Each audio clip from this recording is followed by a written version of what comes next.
Current ఎలక్ట్రిసిటీలో combination of రెసిస్టార్స్ మీద question ఇది. ఏమిచ్చాడంటే 4 రెసిస్టార్స్ ఈ విధంగా కనెక్ట్ చేశాడు, 5 volts బ్యాటరీ కనెక్ట్ చేశాడు అనమాట. 4 ఇలాగా. అయితే total current in the circuit is అని అడుగుతున్నాడు క్వశ్చన్ లో. దీన్ని ఎలా ఫైండ్ అవుట్ చేస్తారంటే కదా first of all combination of రెసిస్టార్స్ ఎలా ఉన్నాయి, ఇవి సిరీస్ లో ఉన్నాయా ప్యారలల్ లో ఉన్నాయా ఎలా కనుక్కోవచ్చు అంటే, ఇక్కడ ఉన్న బ్యాటరీని హైయర్ పొటెన్షియల్ ఏ అని, లోయర్ పొటెన్షియల్ ని బి అని అనుకుంటే ఓకేనా. ఇది హైయర్ పొటెన్షియల్ కాబట్టి ఇదంతా హైయర్ పొటెన్షియల్ ఉంటుంది అనమాట. ఎక్కడి వరకు, ఇంకొక రెసిస్టర్ క్రాస్ అయ్యేంత వరకు. అంటే అర్థం ఈ పాయింట్ పొటెన్షియల్ ఏ దగ్గరే ఉన్నట్టు, ఈ పాయింట్ కూడా పొటెన్షియల్ ఏ దగ్గరే ఉన్నట్టు, రైట్. నెక్స్ట్ తర్వాత ఇది లోయర్ పొటెన్షియల్ బి కాబట్టి ఈ వైర్ అంతా కూడా మొత్తం పొటెన్షియల్ బీనే ఉంటది అనమాట. అంటే అర్థం ఇది కూడా బీనే ఉంటది, రైట్.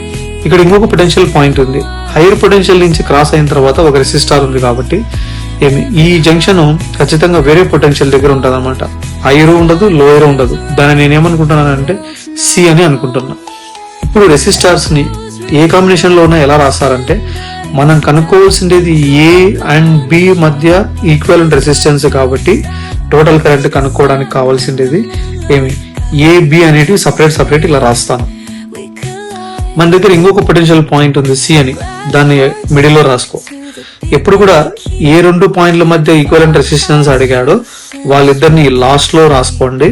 మధ్యలో వేరే పొటెన్షియల్ పాయింట్స్ ఏమైనా ఉంటే అవి మధ్యలో రాసుకోండి, ఓకేనా, రైట్. ఇప్పుడు చూడండి A and C, first AC మధ్య ఒక రెసిస్టార్ ఉంది, దాన్ని రాయరా నేను, ఎంత అదంటే 5 ohms. ఏసీ మధ్య ఇంకొక రెసిస్టెన్స్ ఉంది, అది కూడా 5 ohms, అంటే ఇక్కడ రాయాల 5 ohms.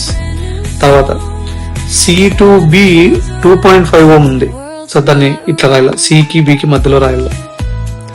నెక్స్ట్ ఇంకోటి అంటే ఏ టు బి 5 ohms ఉంది, సరే ఏ టు బి 5 ohms. దీన్ని టోటల్ గా ఎలా డ్రా చేయొచ్చు అంటే,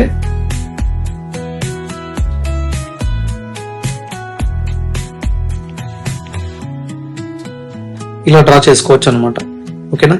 ఇది 5 volts. ఈ పాయింట్ సి, ఈ పాయింట్ అంతా కూడా ఏనే,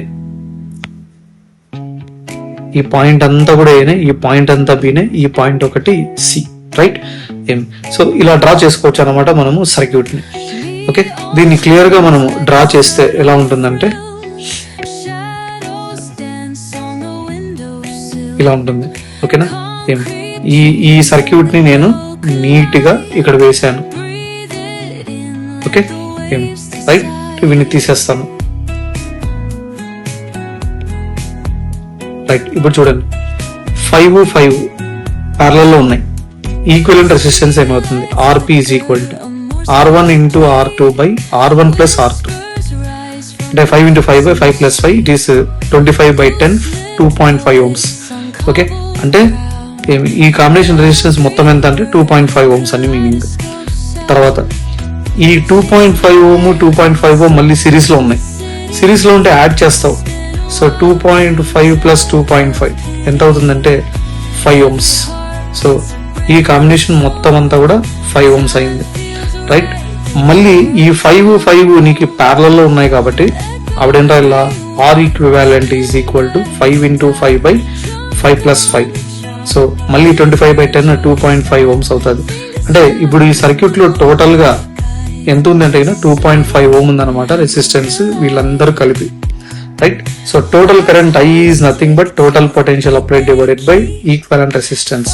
సో పొటెన్షియల్ నువ్వు ఎంత అప్లై చేసావంటే 5 volts, ఆర్ ఈక్వివాలెంట్ ఎంత వచ్చిందంటే 2.5 కాబట్టి total current in the circuit is 2.5 తో 5 2 తో పోతుంది కాబట్టి 2 ampere